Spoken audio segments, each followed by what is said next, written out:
शेतकऱ्यांना आतापर्यंतची सर्वात मोठी कर्जमाफी देणार असल्याचं मुख्यमंत्री देवेंद्र फडणवीस यांनी झी24 तासला दिलेल्या एक्सक्लुझिव्ह मुलाखतीत सांगितलंय। यूपीए सरकारपेक्षा दुप्पटी तिप्पटीनं कर्जमाफी करणार असल्याचं त्यांनी यावेळी सांगितलं। या संदर्भात मुख्यमंत्री देवेंद्र फडणवीस यांच्याशी बातचीत केली आहे आमचे प्रतिनिधी सागर कुलकर्णी यांनी।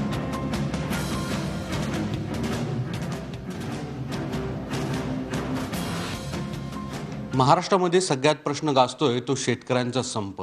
या संदर्भात महाराष्ट्राचे मुख्यमंत्री देवेंद्र फडणवीस आपल्यासमोर आहेत। सर, संप मिटला असं काल तुम्ही इथेच सांगितलं होतं, पण आज अनेक वेगवेगळे शेतकरी संघटनेचे वेगवेगळे नेते वेगवेगळी भूमिका मांडतायत। संप सुरू असल्याचं आज सगळीकडेच सुरू आहे, नक्की काय झालं? मुळामध्ये जो काही संप पुकारण्यात आला होता आणि त्याची जी कोर कमिटी होती त्यांनी मला निरोप पाठवला आणि मी देखील त्यांना आव्हान केलं होतं। त्या आव्हानाला प्रतिसाद म्हणून ते आले। 4 तास आमच्या चर्चा चालल्या। या चर्चेनंतर त्यांच्या जवळजवळ सगळ्या मागण्या मी मान्य केल्या आणि त्यानंतर त्यांनी या ठिकाणी घोषित देखील केलं। आता या मागण्या काय मान्य केल्या तर याच्यामध्ये जे थकीत अल्पभूधारक शेतकरी आहेत त्यांचं कर्ज हे माफ करण्याच्या संदर्भात राज्य सरकारने मान्यता दिली आणि सांगितलं की 31 ऑक्टोबरपूर्वी याची कारवाई आम्ही करू। सगळी त्याची एक समिती देखील आम्ही तयार करू, कारण त्यातनं कोणी सुटू नये, आवश्यक गरजू शेतकरी त्यातनं सुटून जाऊ नये, ही मागणी सगळ्यात महत्त्वाची होती। ती आम्ही मान्य केली। साधारणपणे याचा जर विचार केला तर ही जी कर्जमाफी असेल आता जी आम्ही म्हणतोय, या राज्याच्या इतिहासातली सगळ्यात मोठी कर्जमाफी असेल, सगळ्यात मोठी। त्याचबरोबर हमीभावाच्या संदर्भातला निर्णय आम्ही केला की हमीभावापेक्षा कमी भाव देणं हा फौजदारी गुन्हा ठरेल, त्याचा कायदा आम्ही करू। राज्य कृषी मूल्य आयोग आम्ही तयार करू। दुधाचे भाव जे फेडरेशन्स आहेत आणि शेतकरी आणि सरकार असं चर्चा करून 20 जूनपर्यंत ते भाव शेतकऱ्याला वाढवून आम्ही देऊ। विजेचं जे बिल आहे त्याच्यामध्ये दंडवाढ, व्याज वगैरे जे काय ते रद्द करून त्याचे हप्ते आम्ही पाडून देऊ आणि जे वाढलेलं आहे त्याचा आम्ही पुनर्विचार करू। त्यामुळे जवळजवळ जेवढ्या मागण्या शेतकऱ्यांनी केल्या होत्या त्या सगळ्या मी मान्य केल्या आणि त्यानंतर तो संप त्यांनी परत घेतला। आज काही लोकांनी त्यांच्या घरावर दगडफेक केली, काहींनी त्यांच्यावर दबाव आणला, वेगवेगळ्या लोकांनी या संदर्भात वेगवेगळ्या प्रतिक्रिया दिल्या। मुळामध्ये एवढी मोठी कर्जमाफीची घोषणा झाल्यानंतर आता आंदोलन चालवण्याचा अर्थ काय आहे? याच्या पाठीमागे काही राजकीय लोक शेतकऱ्याच्या आडून वार करण्याचा प्रयत्न करत आहेत। राजकीय लोक म्हणजे कोण? तुम्ही थेट स्पष्ट भूमिका नाही, स्पष्टपणेच दिसत आहे की ज्यांनी संघर्ष यात्रा काढल्या, ज्यांनी वेगवेगळ्या प्रकारे या ठिकाणी आंदोलन करण्याचा प्रयत्न केला आणि ज्यांना कुठलाही प्रतिसाद मिळाला नाही, त्यांना हे माहिती आहे की त्यांची क्रेडिबिलिटी इतकी मोठी नाही आणि म्हणून आता कोणाच्या तरी आडून। आणि हे मी का म्हणतोय, जर आपण बघितलं तर जी काही लूटपाट झाली, ज्यांच्या घरी माल मिळाला ते कोण आहेत? विशिष्ट पक्षाचे लोक आहेत, शेतकरी नाही आहेत ते।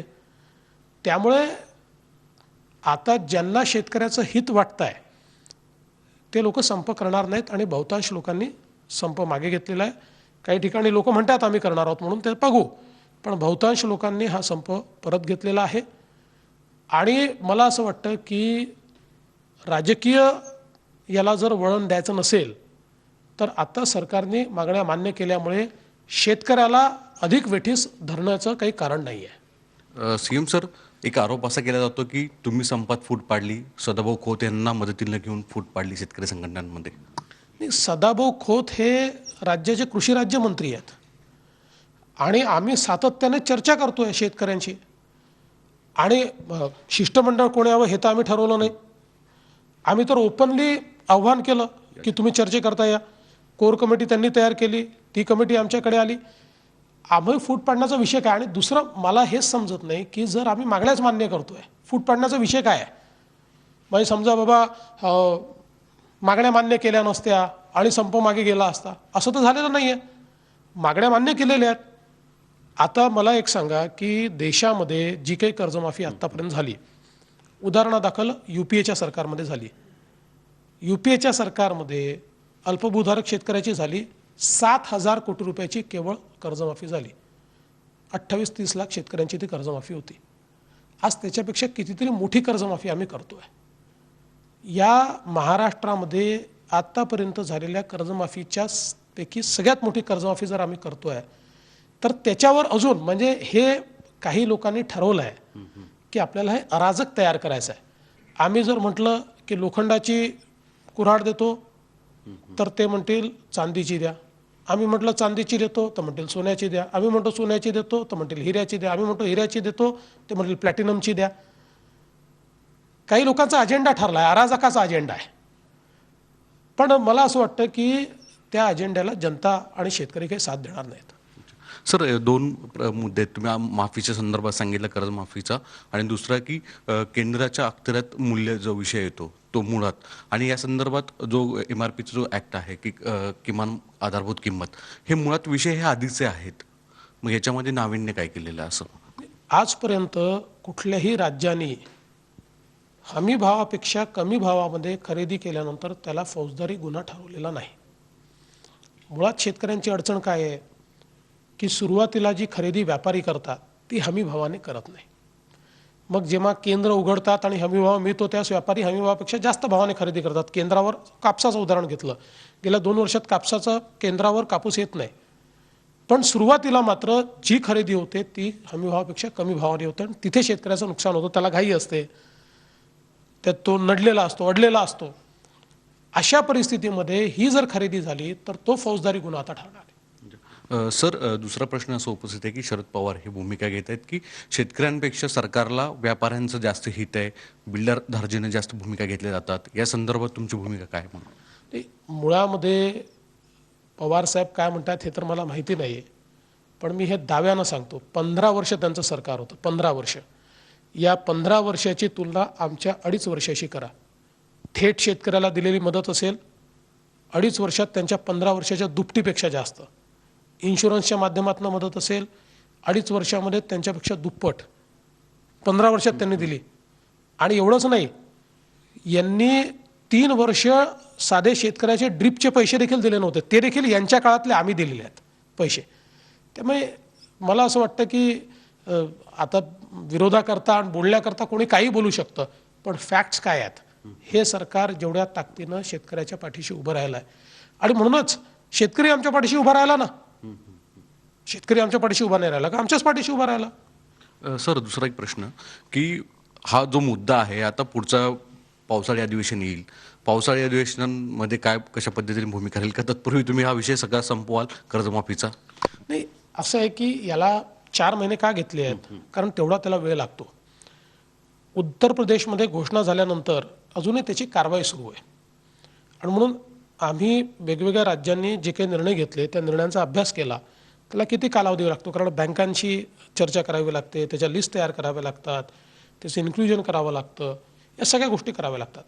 त्यामुळे आता आम्ही ठरवलं आहे आम्ही ते करू. त्याला 4 महिने आम्ही सांगितलं की 31 ऑक्टोबरपर्यंत करायचं आहे, आम्ही ते करू. सर, दुसरा प्रश्न की सोमवारपर्यंत महाराष्ट्राचे मुख्यमंत्री अशा आश्वस्त करतील का की महाराष्ट्रामध्ये सोमवारपर्यंत सगळं काही अलबेल होईल, सगळं काही शांतता होईल आणि कोणालाही त्रास होणार नाही? नाही, हे केवळ मी सांगून चालणार नाही. राजकीय हेतूने प्रेरित होऊन जे लोक काम करत आहेत त्यांनी राज्याचं हित कशात आहे हे बघितलं पाहिजे. राज्य सरकार तर पूर्णपणे म्हणजे गेल्या 2 दिवसातही सगळा माल आम्ही मार्केटमध्ये आणलाच. दूधही आलं, भाज्याही आल्या, पुढे देखील तो येईल, तो प्रश्न नाही आहे. त्याच्याकरता राज्य सरकार म्हणून आमचं कर्तव्य आहे, त्यामुळे ते कर्तव्य आम्ही पार पाडूच.